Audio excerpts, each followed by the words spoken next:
drugs, no more bossed up, got plenty business. Run around that lamb truck, I wreck this bitch, it ain't renting. Giving out my respect, get respect in every city. Niggas know I came up, but I came back through the slums with Diddy. Fucked around and got plugged in, I'm biting now, Red Richard Miller. Stay out my little brother business. Just know that they... What's good, YouTube? 5 times back with another video, man. And today we're going to be reacting to True Creepy USA Hitchhiking Horror Stories. Now, this was created and uploaded to YouTube by MJV Animations. So, the original video will be linked in the description below. Yeah. Let's go check it out. I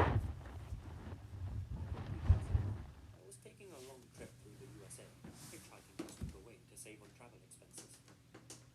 At the time, I was in Connecticut and trying to get from New Haven to Hartford. This was actually near the end of my journey, as I'd started on the West Coast and had only had positive experiences the entire way. Right. Friendly strangers offering me rides, kind locals offering me couches to sleep on, the whole shebang. Connecticut, unfortunately, is where my trip turned a little sour, and I finally came to realize the dangers of hitchhiking. Your parents should have been told Some you guy that. I had just met offered me a ride up to Hartford. Said he was headed there himself, and wouldn't mind a little company on the journey. The college? Sounded good to me. Nothing about him seemed suspicious or anything. He don't. Just a normal-looking dude. He was around 40 years old. Muscular, like an outdoorsy type of guy. Had a picture of his family on the dashboard, a crucifix around his neck, and spoke real polite and friendly. We started rolling on down the road, and he gets to talking with me. Conversation was light-hearted and jovial, and we spent a lot of the time sitting back and listening to country music on the radio. I asked him what he had I had to tell him to change that. He told me nothing major, just saying goodbye to a few friends he'd been visiting in the area.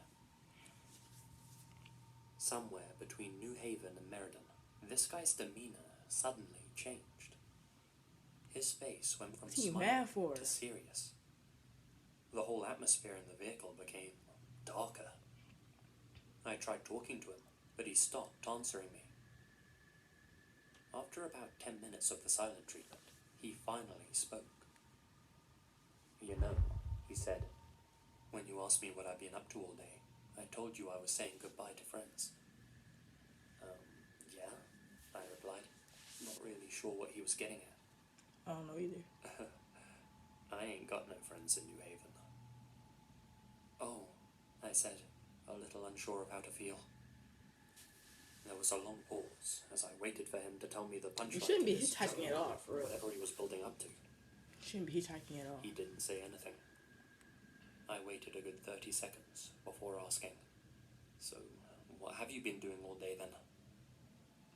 He turned off onto some thin country road with trees lining either side.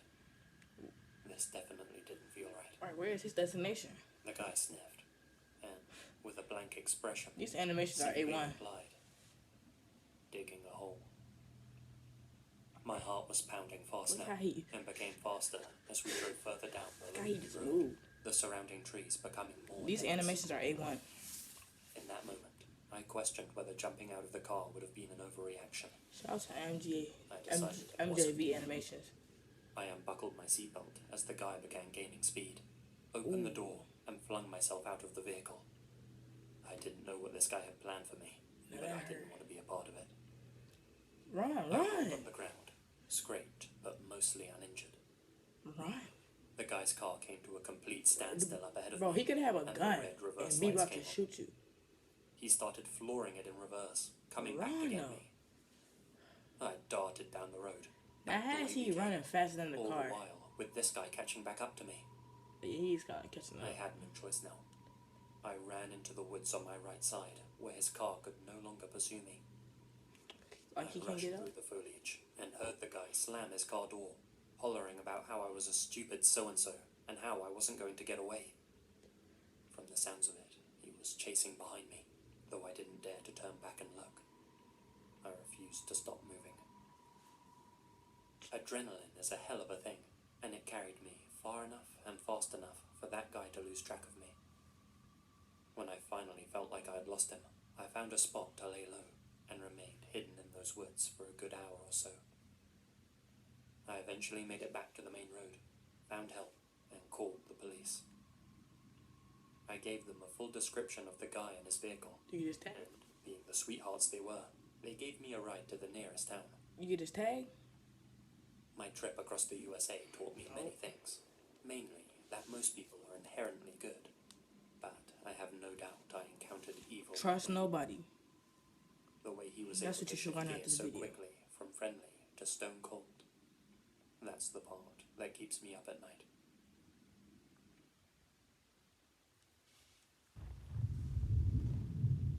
Hey, man.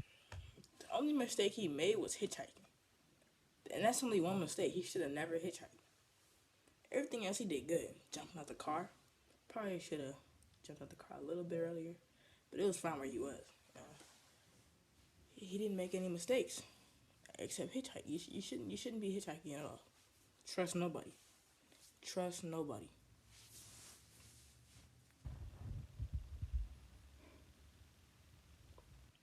Probably safer walking by yourself than hitchhiking. That's the only mistake he made. Did everything else fine. Again, shout out to MJV Animations. And I'll see y'all in the next reaction. Peace. Hey, like Costa Rica, swipe a Visa 17, but I'm gonna be a millionaire. Drift a beam of bloody sneakers, pack of wood, and my sweat fit billionaire. Costa Rica, swipe a Visa 17, but I'm gonna be a millionaire.